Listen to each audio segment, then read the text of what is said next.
Right, now we continue. 10 and 11. Now, when Daniel knew that the writing was signed, he went into the house, and his windows being opened in his chamber toward Jerusalem, he kneeled upon his knees 3 times a day and prayed and gave thanks before his God, and as he did aforetime.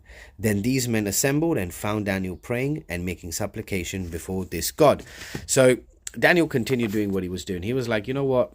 I pray to God either way. I pray to God 3 times a day. So I ain't going to stop just because of this new sort of scheme that the evil angels and the devil, through using these presidents and princes, have now tried to put upon me. I'm still going to continue praying.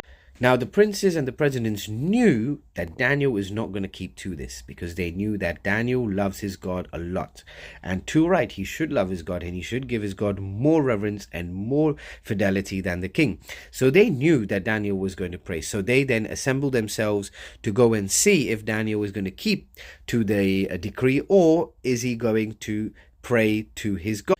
And especially now, knowing that, there is going to be some sort of trial, some sort of persecution to him, knowing this, he needed to pray even more. So he didn't cease from praying.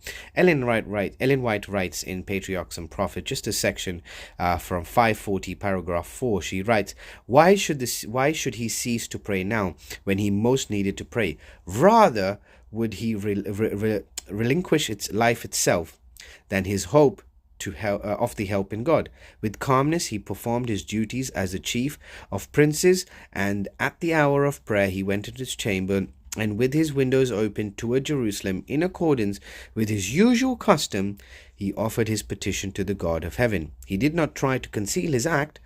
Although he knew full and well the consequences of his fidelity to God, his spirit faltered not. And before those who were plotting his ruin, he would not allow it even to appear that his connection with heaven was severed. So he did not hide it. He wanted them to see that, look, even though you're planning these schemes, and even though you're trying to get me into trouble for praying and giving homage to my God, I'm going to continue doing this. You are not going to stop me. You are not going to stop me. Thus the prophet boldly yet quietly and humbly declared that no earthly power has a right to interpose between the soul and God. Surrounded by idolaters, he was faithful witness to this truth.